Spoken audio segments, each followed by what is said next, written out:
On June 9th, 68 AD, on the outskirts of Rome, at the rural estate of a freed slave named Finn, located between the Via Nementana and the Via Salaria, the last direct representative of the Julio-Claudian dynasty brought for centuries of family dominance to an end.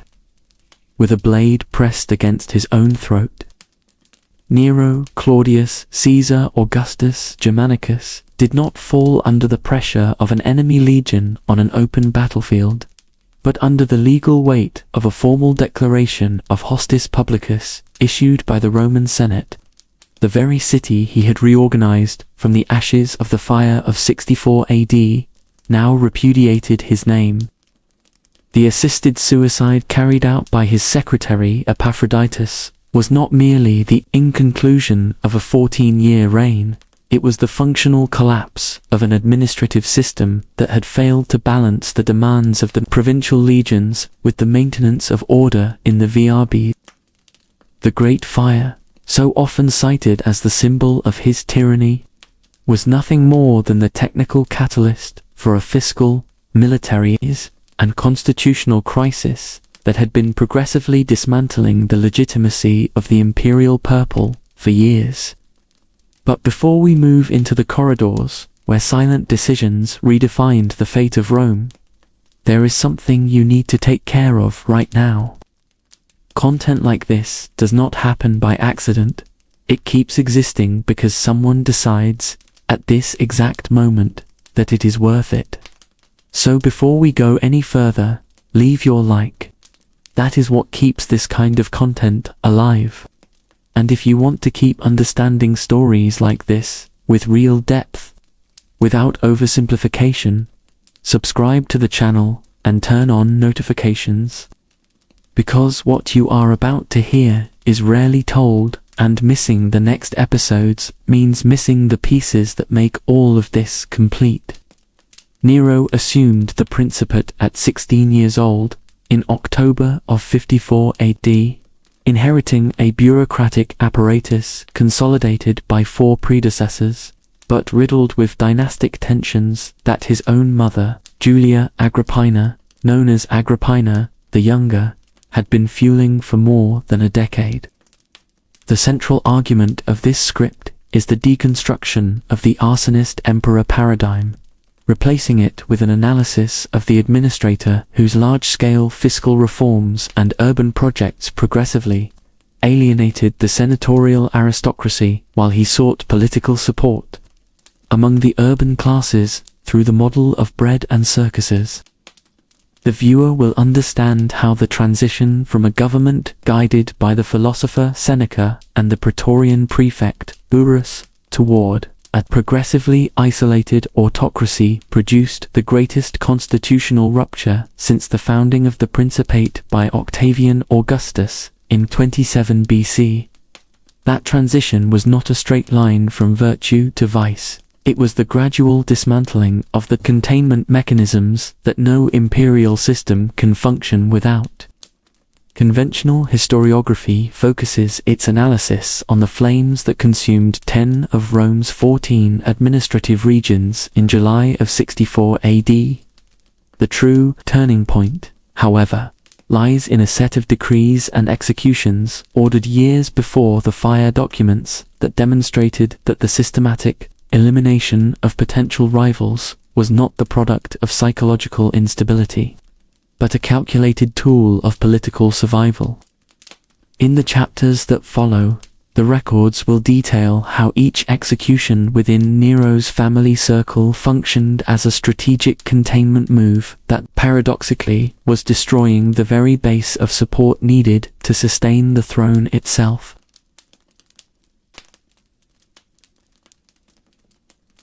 Lucius Domitius Ahenobarbus was born on December 15, 37 AD, in Antium, a coastal city in the Latium region, the son of Gnaeus Domitius Ahenobarbus and Julia Agrippina, daughter of the general Germanicus Caesar and granddaughter of Emperor Augustus through the maternal line. His paternal lineage placed Nero within the gens Domitia Ahenobarba, a family of plebeian origin that had accumulated consular prestige since the 2nd century BC. His maternal lineage connected him directly to the Julio-Claudian house, conferring upon him the dynastic legitimacy that would become his primary instrument of ascension. Gnaeus Domitius died in 40 AD, when Nero was 3 years old, leaving the guardianship entirely in Agrippina's hands.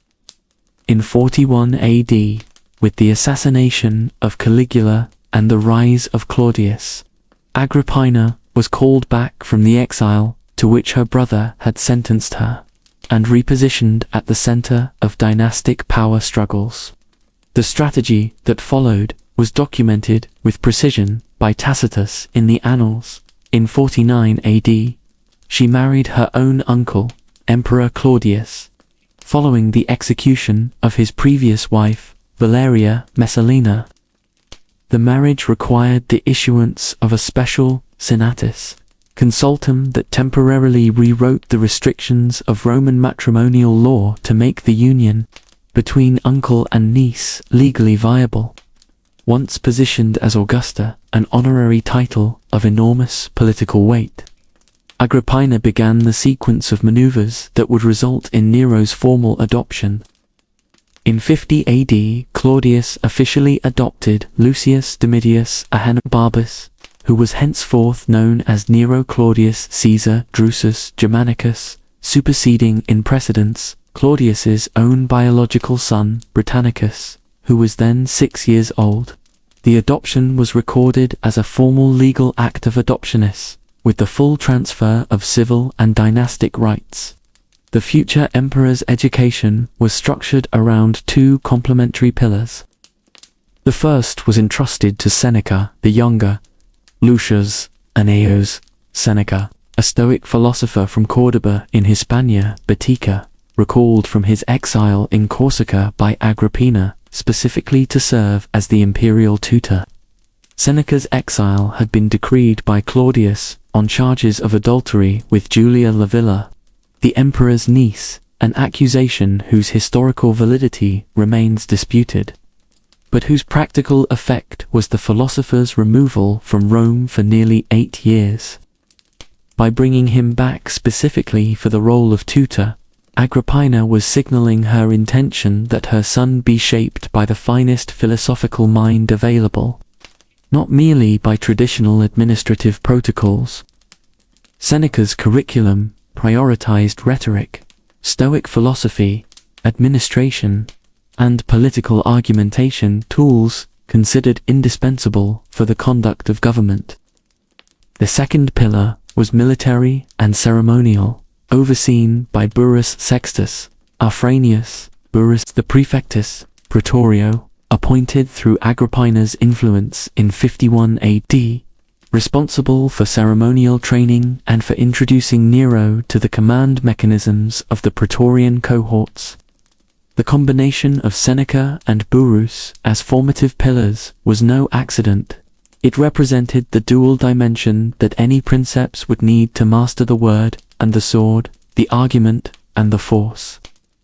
In 53 AD, Nero married Claudia Octavia, Claudius's biological daughter, consolidating his hereditary position with the explicit political function of uniting in a single heir both the adoptive and biological bloodlines of the emperor. The death of Claudius, on October 13, 54 AD, remains controversial in the primary sources. Tacitus, Suetonius, and Cassius Dio all record versions pointing to poisoning by mushrooms, with Agrippina as the mastermind. Regardless of the actual cause, Agrippina controlled access to the emperor in the final period of his life, and had clear motivation to accelerate the succession before Claudius could shift his preference toward Britannicus. Nero's proclamation as princeps came the following day. Burrus presented the 16-year-old emperor to the Praetorian cohorts, where Nero delivered a speech prepared by Seneca. The guard acclaimed the new princeps with the promise of a donativum, an extraordinary cash payment that functioned as an instrument of military legitimation. The Senate ratified the succession in the same session. Britannicus died in February of 55 AD, just months after Nero's ascension. Suetonius records that the death occurred during a banquet by poisoning, with Nero present. The elimination of the only rival with Claudius's biological blood consolidated Nero's position as the sole recognized holder of dynastic legitimacy. The foundation had been laid. A young emperor, shaped by a Stoic philosopher, backed by an experienced Praetorian prefect, with a mother who had accumulated administrative prerogatives without precedent in the Roman Principate. The balance of this tutorial structure would last only 5 years, and its dissolution would redefine the parameters of imperial government.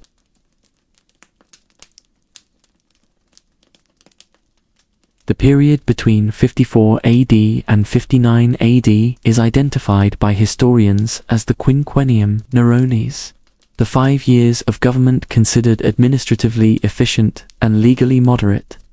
The positive assessment rests primarily on the relative absence of capital proceedings in the Senate, the stability of the eastern frontier, and the balanced monetary management that characterized the early years of the reign. The governing structure adopted by Seneca and Burrus was essentially diachic in practice. Although Nero formally held the full constitutional powers of the Principate, Seneca controlled the formulation and communication of policy, drafting speeches, imperial correspondence, and edicts, while Burrus managed the military component and internal security through the Praetorian cohorts. On the fiscal front, the principal reform of the period was Nero's proposal to the Senate, dated to 58 AD, to abolish the portoria, indirect taxes levied on interprovincial trade, and to impose restrictions on the collection practices of the publiconi, the private tax contractors responsible for revenue collection in the provinces. The proposal was partially vetoed by the Senate, which considered the impact on imperial revenue incompatible with the demands of maintaining the legions. Tacitus records the episode as an illustration of the tension between Nero's vision of popular approval and the fiscal pragmatism of the senatorial aristocracy. Monetary organization during this period maintained the standards established by Claudius, the gold aureus with a metallic content of approximately 99%, and the silver denarius at close to 95%. The coinage of the quinquennium shows no significant alterations in metallic standards, indicating an absence of extreme fiscal pressure on the imperial treasury. On the eastern frontier, the general Gnaeus Domitius Corbulo conducted the campaign to reconquer Armenia between 54 AD and 63 AD. Armenia was a strategically contested territory, disputed by the Roman and Parthian powers, functioning as a buffer state in the corridor between Anatolia and Mesopotamia. Corbulo reorganized the legions stationed in the east, particularly the 3 Gallica, the 3 Gallica, the 6th Ferreta, and the X Fretensis, reimposing campaign discipline that had deteriorated under Claudius. The Armenian question was ultimately resolved by the Treaty of Randia in 63 AD. The Parthian candidate Tiridates would be crowned king of Armenia, but the coronation would take place in Rome, performed by Nero himself, asserting formal Roman supremacy over the process.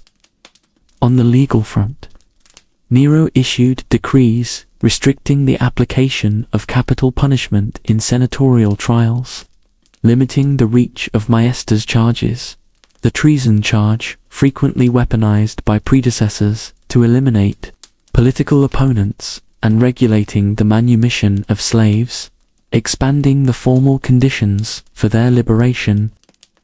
Tacitus records that during this period the Senate deliberated with relative autonomy on administrative matters, without the direct interference of the princeps in ordinary votes.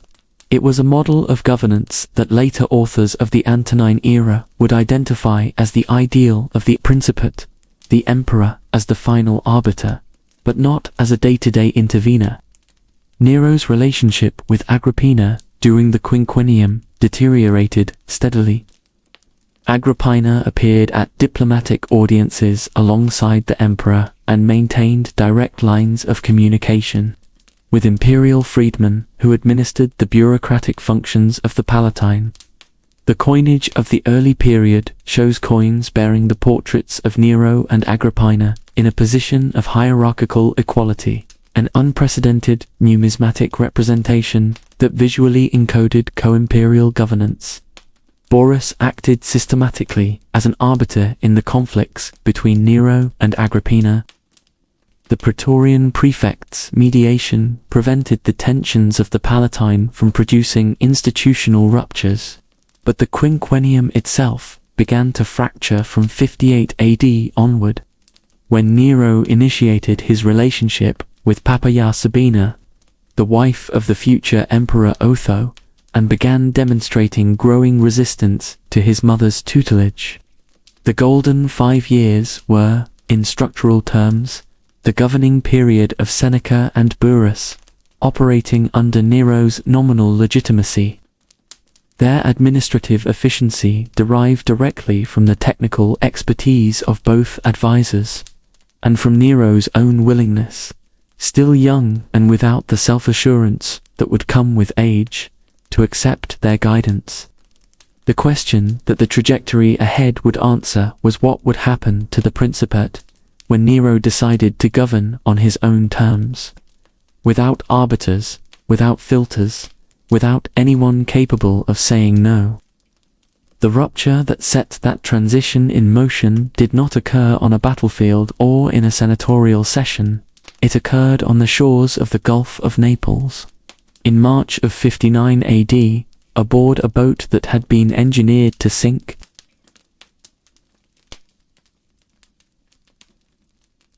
The execution of Julia Agrippina in March of 59 AD stands as the event of greatest symbolic and constitutional impact in Nero's reign, not only for the nature of the act itself, but for its implications on the structure of legitimacy within the Roman Principate, and for the precedents it established regarding the treatment of imperial family members as political threats eligible for elimination.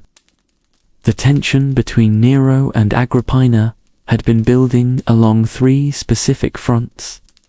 The first was Agrippina's resistance to Nero's relationship with Poppaea Sabina, whom she correctly identified as a threat to the influence she exercised over her son, through his marital bond with Claudia Octavia.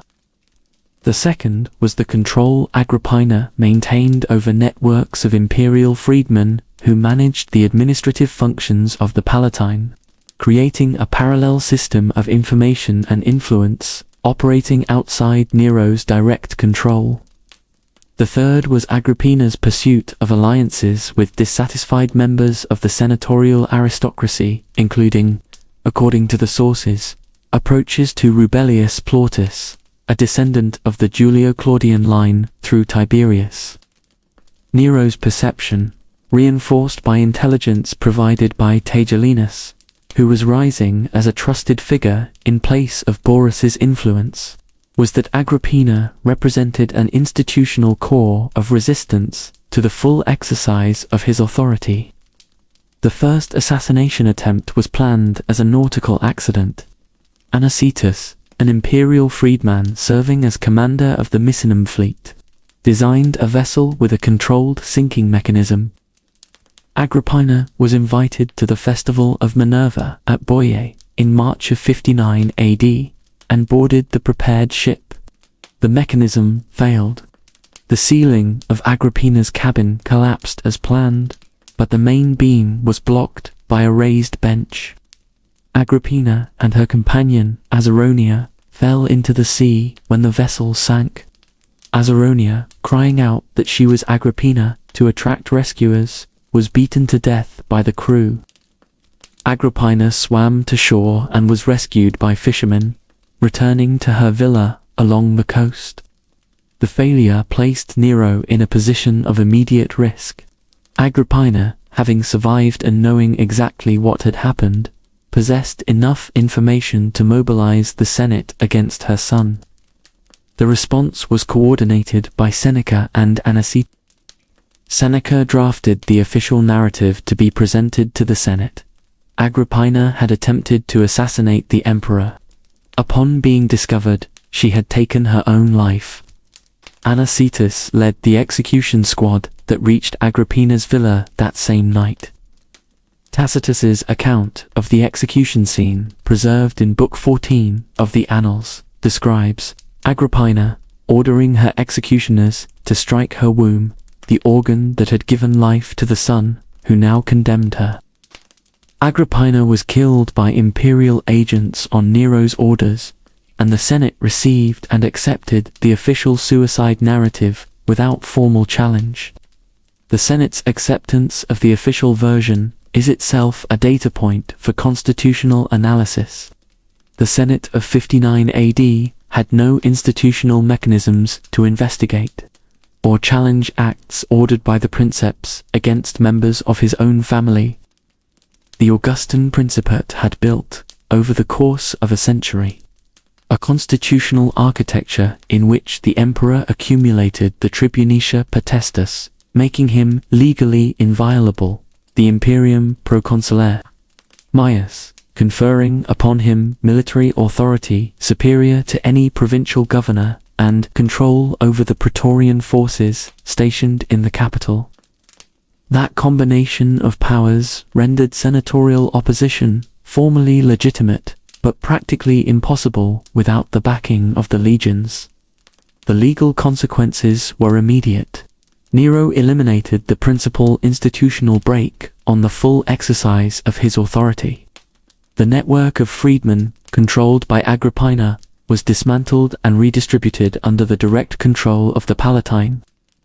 Agrippina's elimination opened the path to full autocracy, but it also isolated Nero from the containment structures that had guaranteed the stability of his first 5 years.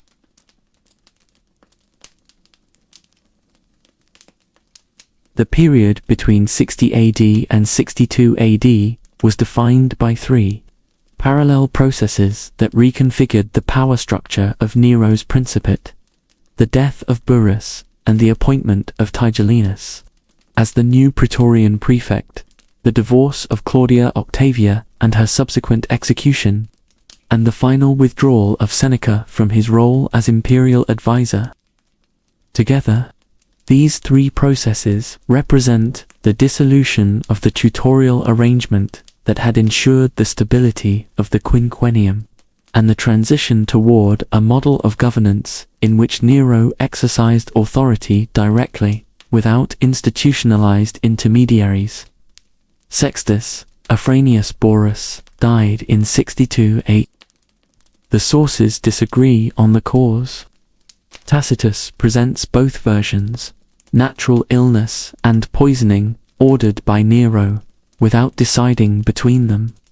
Suetonius and Cassius lean toward poisoning. From the standpoint of institutional consequences, the cause of death matters less than the profile of the replacement Nero chose. Gaius Ophonius Tigellinus, a Roman knight without a senatorial career, had built his closeness to Nero through long-standing personal relationships. Tigellinus lacked the legal and administrative formation of Burrus, and he did not fulfill the role of institutional arbiter that his predecessor had occupied. His value to Nero was something different: unconditional personal loyalty and a willingness to execute operations that required circumventing formal procedures. The Praetorian Guard under Burrus had operated as an institution with its own procedures. Tigellinus reorganized the Praetorian command around personal loyalty to the emperor, redefining the character of the primary armed force stationed in Rome from an institutional body to a personal instrument of the princeps. The matter of Claudia Octavia placed Nero before a legal political problem of the first order. The marriage had been a central element of dynastic legitimation. By marrying Claudius's biological daughter, Nero had consolidated the dual lineage, adoptive and biological, that underpinned his claim to the principate. Dissolving that bond on his own initiative meant voluntarily surrendering a component of the dynastic narrative that Agrippina had laboriously constructed over years. But Papaya Sabina's presence on the political horizon made remaining with Octavia equally untenable. Papaya was a woman of documented intelligence and ambition, and her demand for formal marriage exerted systematic pressure on Nero that the sources record as continuous and escalating. The solution found was the construction of a judicial proceeding against Octavia. In 62 AD, she was accused of adultery with an Alexandrian flutist named Euc. The proceeding collapsed when slave women from her household, subjected to interrogation under torture, refused to confirm the accusations. Suetonius records that one of the slaves told her interrogator that her mistress's private parts were cleaner than his mouth. With the adultery charge having failed, Nero resorted to direct divorce on the grounds of sterility. Octavia was exiled to Campania. The popular reaction in Rome was immediate. The urban population protested publicly, toppling statues of Papaya and carrying images of Octavia through the forums. Octavia's symbolic value as a representative of Claudius's legitimate bloodline carried weight with the people in its own right. The popular reaction prompted Nero to temporarily restore Octavia from exile, but the reversal was brief. Papage intervened, arguing to Nero that Octavia's return was incompatible with the security of the principate, since any future discontent could crystallize around the former wife as an alternative pole of legitimacy. Octavia was sent to the island of Pandateria, where she was executed in June of 62 AD by agents dispatched by Tegelin. Seneca, during this same period, formally requested dismissal from his advisory duties, offering to return the wealth he had accumulated during his years of imperial service. Nero refused the return of the assets, but accepted Seneca's gradual withdrawal. Seneca retired to his rural estates, with Burrus dead, Seneca withdrawn, and Octavia executed. The containment circle around Nero had been completely dismantled, and the fire that would consume Rome was 2 years away.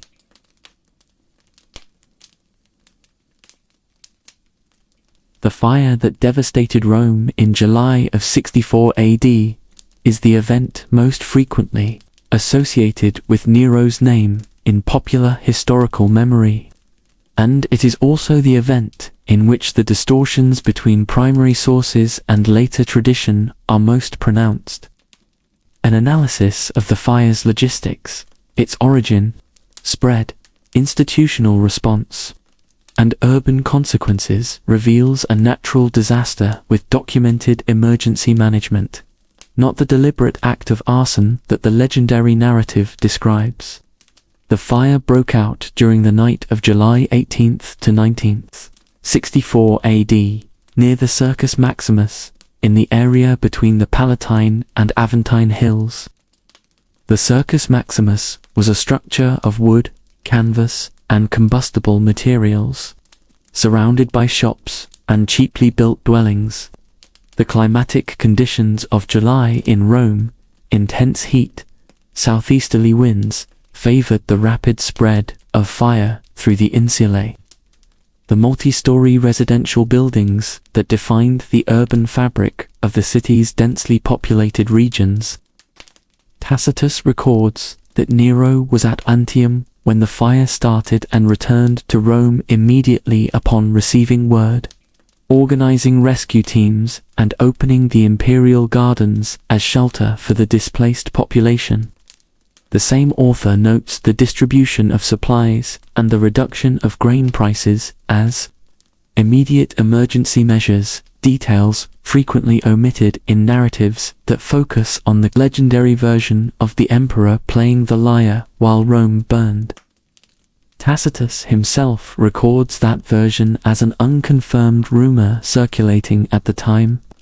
Of Augustus's 14 administrative regions, the fire completely destroyed 3 and severely damaged 7 others. Only 4 regions were spared. The destroyed area included temples, private residences, and public buildings accumulated over centuries of unplanned urban growth.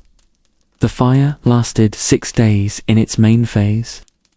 Brought under control through preventive demolitions that created fire breaks, it reignited in a second cycle of 3 days near Tigellinus's properties on the Esquiline Hill. Tacitus notes that the resumption of the flames fueled suspicions that the fire had been deliberately restarted, but the mechanism of propagation by wind-carried embers through dense structures was sufficient to explain the second cycle without any need for intentional intervention. The vigils, the 7 cohort corps created by Augustus, combining firefighting and nocturnal policing functions, had proven insufficient to contain the spread in the initial phases. The fire's scale laid bare a city that had grown for centuries with no systematic planning for disaster prevention. Narrow streets that functioned as wind tunnels. Buildings pressed against one another with no breathing room. Construction materials that burned like kindling. The financial consequences for the imperial treasury were immediate. The reconstruction program demanded extraordinary resources.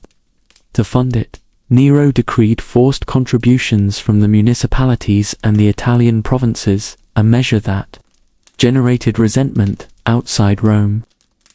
The Domos Aurea project, the palatial complex built across the devastated area, covering approximately 300 acres at the heart of the city, was perceived by the senatorial aristocracy as the private appropriation of Rome's urban territory for an imperial residence of non-republican scale.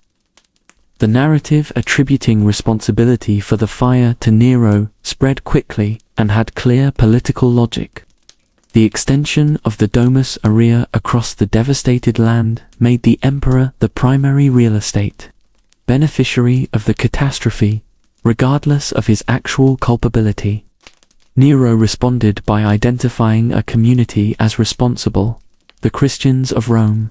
A minority group with no established legal protections were subjected to public executions in the period following the fire.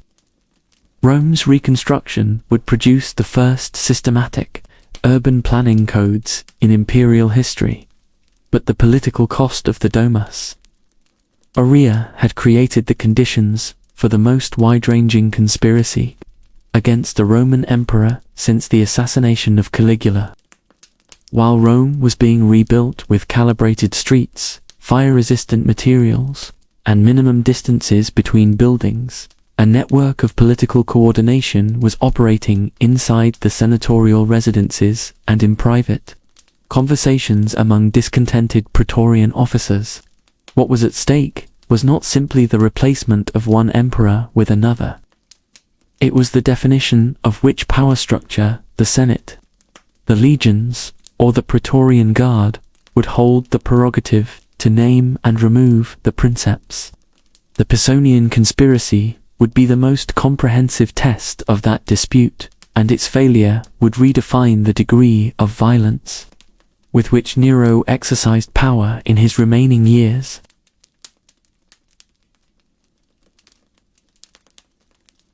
Nero's response to the fire of 64 AD produced the most systematic set of urban regulations in the history of the Roman Principate. The measures recorded by Tacitus in the Annals, Book 15, constitute the first technical building code based on lessons learned from catastrophe that is known from Roman documentation. The imperial decree establishing the new construction standards was issued still in 64 AD. Its provisions covered four main technical areas. The first was street alignment. Rome's streets would be widened to minimum dimensions established by decree, replacing the pre-existing organic layout that had allowed fire to leap from one side of a street to the other without obstruction. The epigraphic and archaeological evidence suggests minimum widths of between 3 and 6 meters for secondary roads. The second area was the limitation of building height. Insulae could not exceed a prescribed height. Secondary sources indicate a ceiling of 18 meters as the benchmark. The height restriction combined a reduction in the risk of structural collapse during fires with the creation of space between buildings for the access of firefighting crews. The third area was material specifications. The decree prohibited the exclusive use of wood in the main structural elements of buildings and required the use of gabbion stone, a volcanic material from the Alban region, and fired clay bricks in exterior walls. Gabbion stone offered superior fire resistance compared to the limestone and lighter volcanic tufa, previously used in lower-cost construction. The fourth area was the creation of porticus, covered colonnades with accessible roof terraces along the fronts of buildings. These served a dual function. They provided sheltered circulation space at street level and created elevated terraces from which the vigils could combat fires without needing to access building interiors. Reconstruction financing was structured on 2 levels. The emperor assumed the costs of road infrastructure, drainage systems, and destroyed public buildings. Private property owners were responsible for rebuilding their structures within the established technical parameters, but received temporary tax exemptions and access to construction materials at subsidized prices through imperial warehouses. The reconstruction program took approximately 3 years to produce visible results. By 68 AD, when Nero's final political crisis unfolded, Rome was a partially rebuilt city, operating according to technical standards superior to those of the urban fabric destroyed in 64 AD. That reality coexisted with the fiscal exhaustion produced by the combined cost of reconstruction. And the Domus Aurea, a contradiction that encapsulated Nero's government. Genuine technical capability living alongside growing political isolation. The Domus Aurea was built in parallel with urban reconstruction. The project, designed by the architects Severus and Sella, incorporated innovative technical principles, systematic use of Roman concrete vaulting, integration of open spaces into the urban fabric, and underfloor heating systems applied on a scale previously unknown in Roman imperial residences. The aristocratic perception of the Domus Aurea was one of violation of the implicit norm of the Augustan Principate, the princeps as first citizen, not as an oriental sovereign whose palace consumed the verbs. Suetonius's remark that Romans were finally reduced to living inside one man's house captures the senatorial aristocracy's critique with precision. The urban code of Nero was the work of an administrator who understood engineering and planning, while, in the halls surrounding his new golden residence, the engineers of his own downfall were putting the final touches on their plans.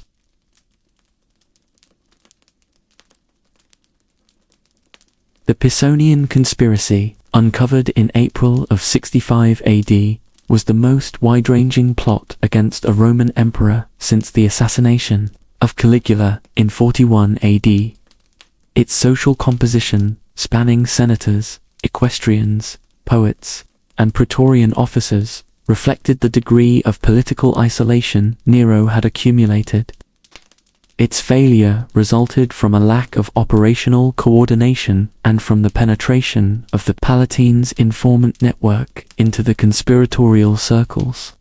Gaius Calpurnius Piso was a senator of patrician lineage, a recognized orator, and the owner of vast landed wealth.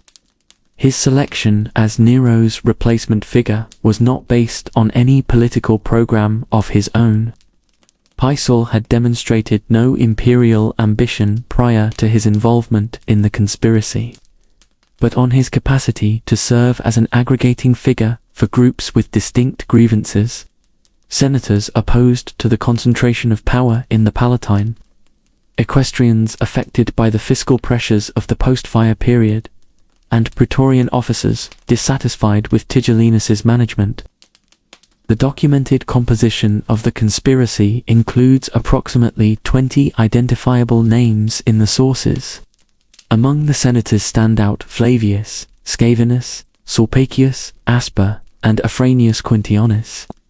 Among the equestrians, Antonius Natalis served as a communication link between the groups. Among the Praetorian officers, Subrius Flavus and Sulpicius Asper were active tribunes with direct access to the emperor.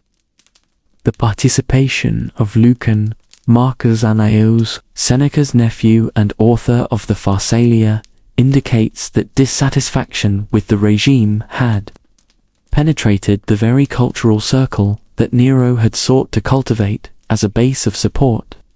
The operational plan underwent successive revisions that contributed to its failure. The original version called for the assassination during the circus games. The public setting made it more feasible for the executors to approach the emperor undetected. The replacement version placed the assassination at Pisso's villa in Baiae. The private setting reduced the executors' access, but also reduced the conspirators' exposure. The discovery came through an informant, Melicius, the wife of the freedman Flavius Scaevinus, reported the plot to the Palatine after finding a sword her husband had prepared for the act. A network of more than 20 participants from diverse social backgrounds was difficult to keep operationally secure when the planning period had stretched over months. Once the initial information was received, Tigellinus activated the detention and systematic interrogation procedure under torture to extract additional names. Under questioning, Antonius Natalis named Seneca as a participant, a claim whose historical validity remains disputed. Seneca denied involvement, but was sentenced to compulsory suicide. Seneca died by opening his veins in 65 AD, in the presence of his wife Paulina, who attempted to die alongside him and was prevented by imperial agents sent by Nero. The scene, recorded in detail by Tacitus, is deliberately modeled on the death of Socrates, the philosopher who faces death with serenity, surrounded by disciples, as the final affirmation of his Stoic principles. The death severed the last formal connection between Nero's government and the Quinquennium era. Lucan was condemned to the same procedure. Petronius, Gaius, Petronius, arbiter, the arbiter of elegance at Nero's court, and author of the Satyricon, died in 66 AD, opening his veins and closing them again, receiving his guests, and conversing about poetry and philosophy until the final moment, in a deliberate refusal of the solemn protocol that had marked Seneca's departure. The purge that followed eliminated approximately 19 senators, 7 equestrians, and an unspecified number of freedmen and soldiers. Nero's political isolation after the executions was demonstrable in concrete terms. A large part of the intellectual, military, and senatorial elite with whom he had maintained relationships before 65 AD had been executed, exiled, or had voluntarily withdrawn. Those who remained at court were, in growing proportion, figures who owed their positions exclusively to personal loyalty to the emperor, not to administrative competence or lineage, prestige. The circle had closed. The more Nero eliminated real or perceived threats, the more he depended on a narrow and fragile base of support that, in turn, generated new threats. The Pisonian conspiracy did not eliminate Nero. but it eliminated the last mediation networks between the emperor and the reality of the provinces, and it was in the provinces that the final collapse would find its origin.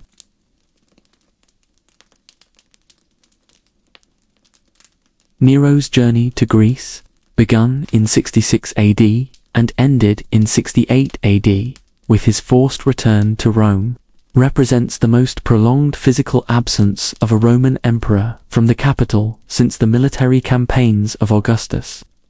Historiographical interpretation oscillates between reading the trip as an escape from Rome's political reality and reading it as a diplomatic and cultural project with concrete objectives.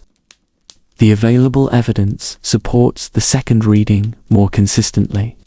Nero had demonstrated systematic interest in Greek culture from the earliest years of his reign. The creation of the Neronia, the quinquennial festivals of artistic and athletic competition established in 60 AD, was modeled on the Greek agons and represented a formal importation of the Hellenic competitive structure into the Roman environment. Nero's interest was not cultural antiquarianism but a project to reframe the imperial image, the princeps as patron of the arts in the Hellenistic sense. The journey included Nero's personal participation in all four great Pan-Hellenic festivals: the Olympic Games at Olympia, the Pythian Games at Delphi, the Isthmian Games at Corinth, and the Nemean Games at Nemea. The direct participation of a Roman emperor in these festivals was unprecedented and required adjustments to the competition calendars. The Olympic Games were postponed by 2 years to accommodate the imperial presence. Nero competed in categories of chariot racing, singing, and declamation, winning multiple competitions. The victories were the subject of satire among the later Roman aristocracy, who interpreted them as the inevitable result of the organizers' compulsory deference to the emperor. That interpretation is not necessarily wrong, but it omits the fact that the participation was taken seriously by the local organizers and that Nero had been developing his artistic skills over years of genuine practice, not as a sudden whim. The diplomatic function of the journey was equally well documented. Nero presented to the Greeks assembled at the Isthmus of Corinth, in November of 67 AD, the decree of Greek liberation, the grant of administrative autonomy and fiscal exemption to the province of Achaia. The speech Nero delivered on that occasion, preserved in an inscription found at Acrophia in Boeotia, is one of the few texts in the documentary record with direct attribution to the emperor. The decree reversed Augustus's transformation of Greece into a tributary province and restored a degree of local autonomy that had not formally existed since the Roman conquest of 146 BC. During Nero's absence from Rome, administrative governance of the capital was delegated to Halius, an imperial freedman who had accumulated extensive bureaucratic functions in the Palatine. The delegation of governmental authority to a freedman, rather than to a senator or career equestrian, was constitutionally anomalous and generated resistance among the magistrates then serving in Rome. Halius repeatedly communicated to Nero the urgent need to return given the deteriorating political situation in the capital, but the emperor postponed his return for months.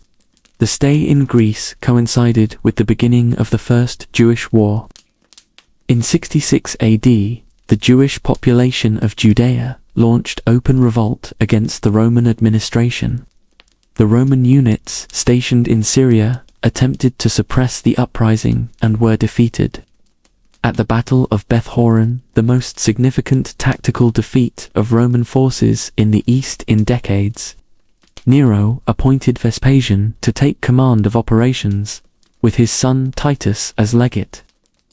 Nero's decision-making patterns during the Greek journey demonstrate a growing dissociation between the formal exercise of the principate and the operational demands of provincial management. The decree on Achaea's freedom and the appointment of Vespasian were decisions of the right scope, but they were made by an emperor physically distant from the capital, a model of governance that the legions of the western provinces were watching with growing skepticism. While Nero was receiving Olympic crowns at Corinth, the governor of Gallia Lugdunensis was completing the fiscal calculations that would lead him to the decision to declare open rebellion against Rome.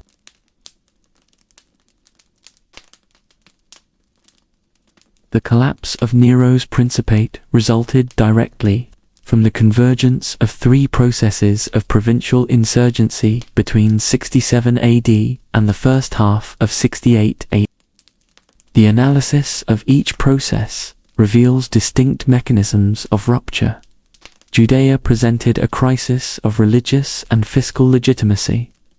Gallia Lugdunensis presented a crisis of fiscal pressure on provincial elites. Hispania Tarraconensis presented military coordination with the Roman Senate.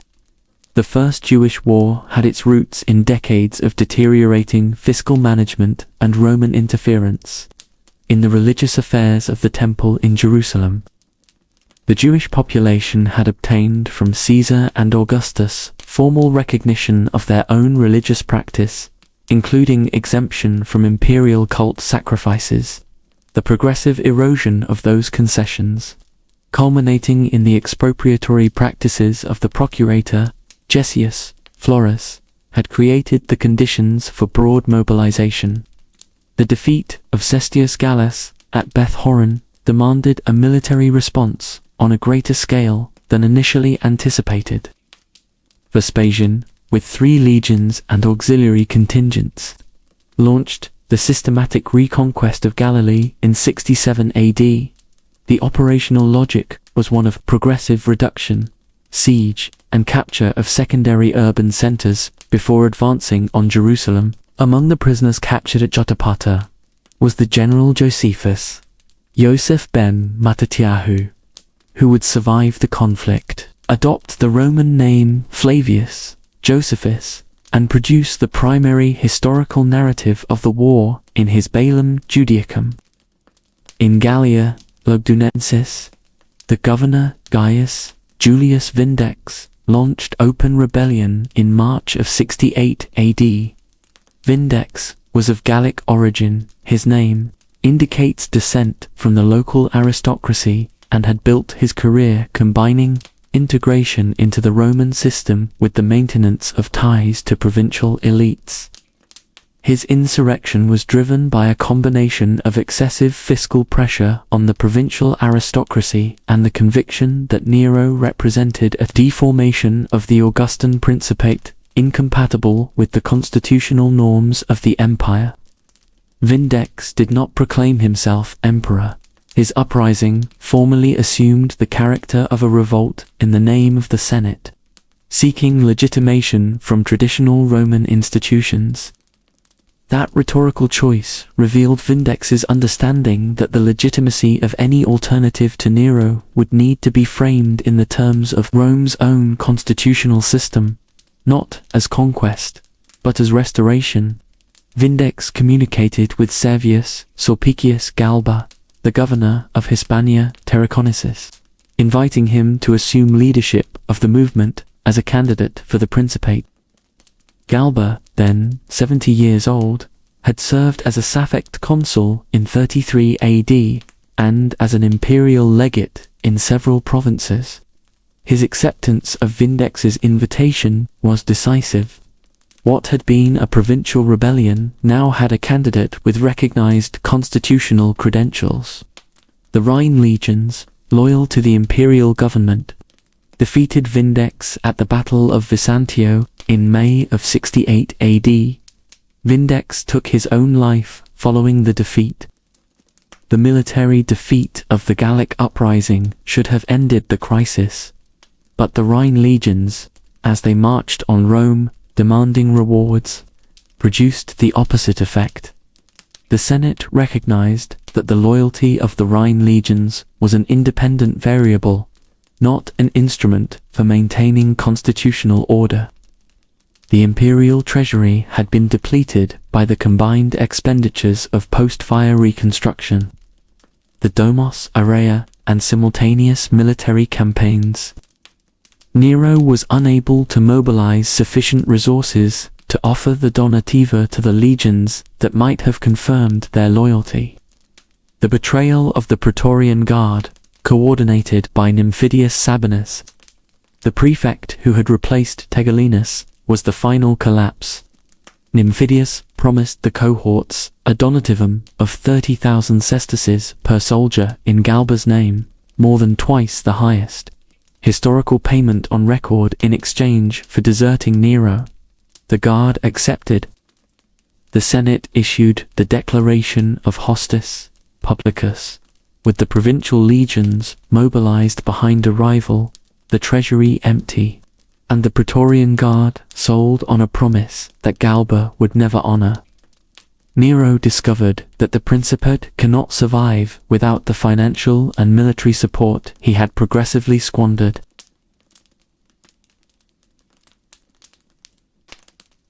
The declaration of Nero as Hostis Publicus by the Roman Senate in June of 68 AD was the most extreme legal instrument available in the Roman constitutional arsenal against a sitting holder of the Principate.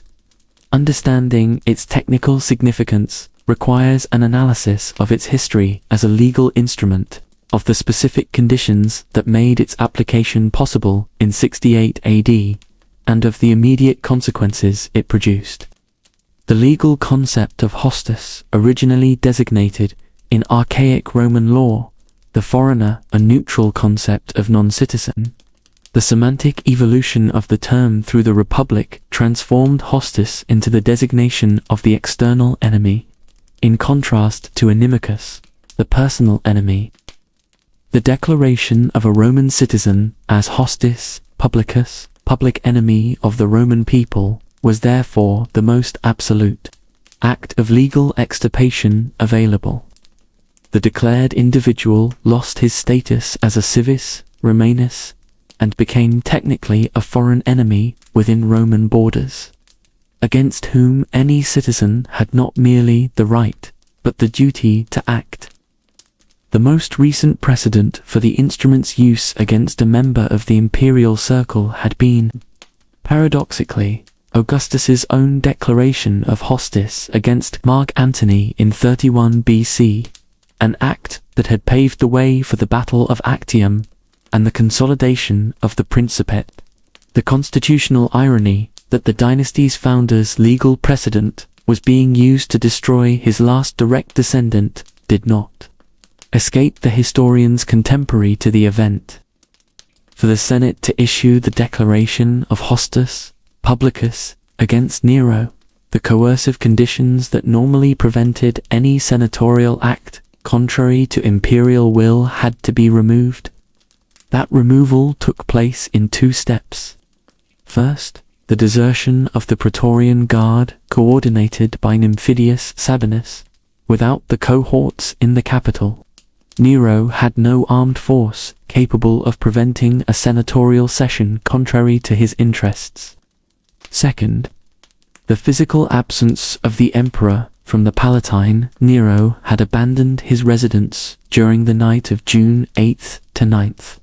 The combination of those two factors created, for the first time in decades, a window of genuinely autonomous action for the Senate. The body that had silently accepted the matricide of 59 AD, the post-Bessonian executions, and the murder of Octavia, now found the emperor unarmed, absent, and legally vulnerable, and seized the opportunity within hours. On the night of June 8th, Nero woke to find that his personal guard had abandoned their posts. He attempted to reach out to officers and senators who might provide support, but the messages found no recipients willing to respond. The network of loyalties that had sustained the Principate had dissolved in less than 24 hours. The group that accompanied Nero in his flight was small, for freedmen, including Epaphroditus, his personal secretary. The journey was made on horseback. with Nero covering his face to avoid recognition. Finn's villa was chosen because it belonged to a trusted freedman close enough to the city to buy time, yet close enough for communication with potential allies. During the hours at the villa, Nero was informed of the Hostis Publicus declaration. The legal meaning was clear. Anyone who captured him had legal authority to execute him. Additional intelligence indicated that cavalry detachments had been dispatched with orders to take him alive. The prescribed punishment for a captured Hostis Publicus was public execution by flagellatio, beaten to death, while the condemned's neck was locked in a wooden fork. The option of suicide was discussed among Nero and those accompanying him. Epaphroditus and the other freedmen first tried to have Nero open his own veins, but the emperor did not complete the act on his own. The sound of approaching horsemen was the final trigger. Nero pressed the dagger against his throat, and Epaphroditus guided his hand to complete the motion. The Senate's final legal act against Nero was merely the end of a process of institutional collapse built over years, and the question of who would hold power the following day had no answer.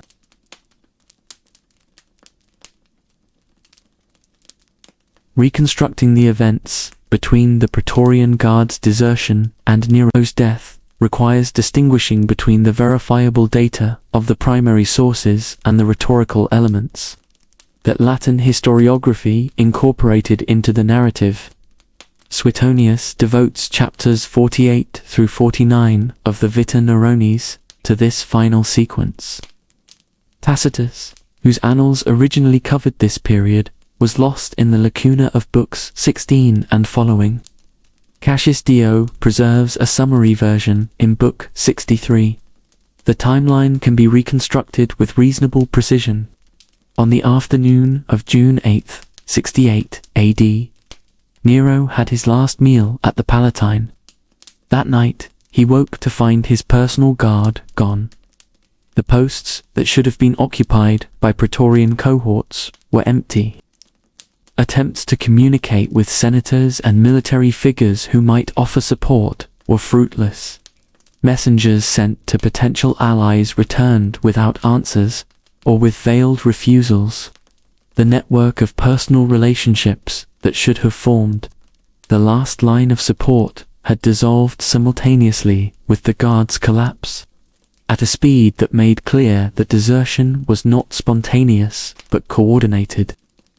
The Palatine, which had been the center of Mediterranean world power for nearly a century, stood empty around the last inhabitant of Augustus's bloodline.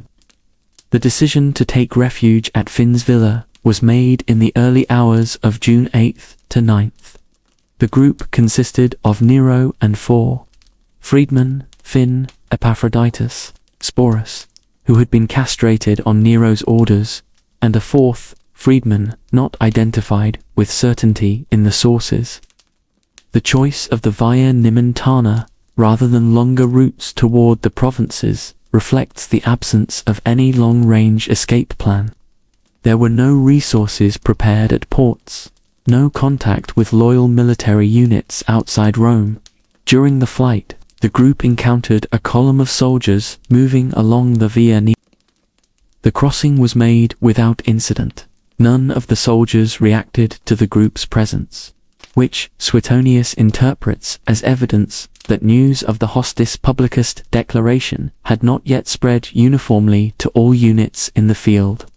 At Finn's villa, Nero received a note informing him of the declaration and of the prescribed formal punishment. The reaction documented by Suetonius includes reference to the words qualis artifex perio, translatable as "what an artist dies with me," which Suetonius himself contextualizes as Nero's lament over the loss of his artistic achievements, not as a delusion of grandeur. The phrase is consistent with Nero's self-identification as a patron and practitioner of the arts throughout his public career. Nero ordered a grave to be dug in the villa's garden, sized to his body, He sent for marble fragments for the tomb and wood for the funeral pyre. He attempted to open his veins with the dagger without completing the act. He asked one of those present to show him how to die. The sound of approaching horsemen was the final trigger. Nero pressed the dagger against the side of his neck. Epaphroditus guided his hand. Nero died before the riders reached him. Nero was 30 years old. He had governed for 14 years. He was the last direct representative of the lineage connecting Julius Caesar, Octavian, Augustus, Tiberius, Caligula, and Claudius to the Principate. With his death ended the dynastic succession that had governed the Roman Empire since 27 BC, 95 years, in which the legitimacy of power had been transmitted, at least formally, through bloodline. Nero's body was transported to the Palatine by Octa, his former freedwoman concubine, and later transferred to the family mausoleum of the Ahenobarbi on the Palatine Hill. The dynasty was over, but the debate about what Nero had represented was only beginning.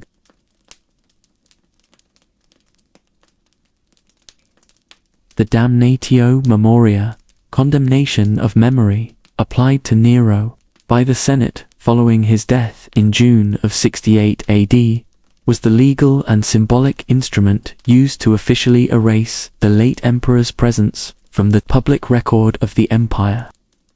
The technical analysis of this process and its practical limitations reveals that the relationship between official memory and popular memory in Rome was far more complex than the legal instrument intended to resolve. The tension between what the state decreed and what the population remembered defined, at its core, the real limits of any power over collective memory. The damnatio memoria was not a procedure codified in a single legal document.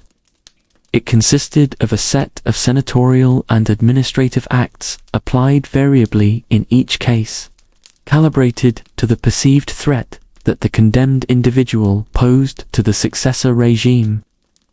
In practical terms, the typical components included the chiseling away of the condemned's name from public inscriptions, the removal of statues and busts from public spaces, the annulment of decrees issued in his name, the prohibition of memorial ceremonies, and the cancellation of sacred days established in his honor. In Nero's case, the implementation of these measures was documented in fragmentary but verifiable form. Inscriptions in stone and marble scattered across the empire show systematic erasures of Nero's name, with the space frequently filled by the successor's name or simply left blank. The clearest epigraphic evidence comes from monuments in Gaul, Hispania, and Italy itself, where the letters of the imperial name were removed by chisel in a manner that makes the destruction of the text more visible than the original absence of text would have been. The paradox of the chisel is precisely this. In trying to erase, it immortalizes the mark of absence. The Domus Aurea was progressively absorbed by the constructions of subsequent emperors. Vespasian drained the artificial lake to build the Amphitheatrum Flavium, the Colosseum. Trajan built his own baths over the palatial complex's structures, and Hadrian demolished additional sections. The process of physical layering over the Domus Aurea was itself an act of architectural erasure. Each new layer was a declaration that the soil Nero had claimed as private belonged once again to the city. The damnatio memoria did not reach all strata of Roman society with equal force. In the eastern provinces, particularly in the Greek-speaking regions where Nero had granted freedom to Achaia, the emperor's memory retained a positive connotation for decades. Suetonius records that flowers were laid at the tomb on the Palatine Hill for years after Nero's death, an anonymous and persistent gesture that the senatorial apparatus had no way of forbidding without revealing that the official condemnation was more fragile than it appeared. The phenomenon of the Nero redivivus, the belief in the possibility of Nero's return, whether as a survivor who had fled to the east or in an eschatological sense, produced at least 3 false Neros in the years and decades that followed. The first arose in Greece in 68 to 69 AD. The second appeared during the reign of Titus in 79 to 80 AD. The third was identified during the reign of Domitian in 88 to 89 AD. The persistence of these pretenders demonstrates that the narrative of Nero as a legitimate ruler continued to mobilize popular and provincial segments decades after his death. In early Christian literature, Nero acquired a specific role. The Book of Revelation, generally dated to the Flavian period, contains references to the number of the beast, 666 or 616, depending on the manuscript, that have been interpreted by numerous exegetes as a gematria of Nero, Caesar. The numerical sum of the letters of the name in Hebrew or Greek reaches those values. Nero's presence as a reference in that literature demonstrates that his name functioned as a culturally recognizable code for the community persecuted after the fire of 64 AD, proof that an emperor's memory survives the decrees that condemn it when communities exist with reason to preserve it. The historiography of the Antonine period, Tacitus, Pliny the Younger, Suetonius, consolidated the narrative of the arsonist, tyrant, and the emperor-actor that corresponded to the senatorial aristocracy's judgment. That narrative, produced by authors writing under emperors with a political interest in contrasting their own moderation with the excesses of the last Julio-Claudians, shaped subsequent historical memory in lasting ways. The image of Nero as a psychological monster served a precise constitutional function to justify the rupture of 69 AD and the transition toward a new dynamic of principate legitimation based on senatorial approval and military acclamation, rather than on dynastic continuity. Nero's technical and administrative legacy, the post-fire urban code, the monetary policy that adjusted the denarius to fund public works, the lex de imperio that defined the tribunician powers with greater formal precision than Augustus's original formulas, persisted in the structures of the empire long beyond the life of its author. The ultimate irony of Nero's story is that some of the structures that define the visual memory of ancient Rome, among them the Colosseum itself, built on the space of the Domos Aurea's artificial lake as a symbolic act of returning imperial soil to the people, exist as a direct consequence of his trajectory. Nero's death on June 9, 68 AD, set off the period of succession instability that historians call the Year of the Four Emperors. Between June of 68 AD and December of 69 AD, 4 men held the Principate Galba, recognized by the Senate but assassinated by the Praetorian Guard in January of 69 AD for refusing the promised donativum Otho, proclaimed by the Praetorians, who took his own life following a military defeat. Vitellius, acclaimed by the Rhine legions, deposed and killed. And Vespasian, acclaimed by the Eastern legions, who founded the Flavian dynasty and governed for 10 years, restoring institutional stability. Nero was not the archetype of madness that the senatorial tradition constructed. He was the result of a monarchical system that had accumulated constitutional powers without the containment mechanisms needed to sustain them once the institutional advisors were removed. His 14 years demonstrate that mastery of the arts, fiscal policy, and urban planning does not replace the need to maintain the cohesion of the armed forces and the minimum support of the legislative aristocracy.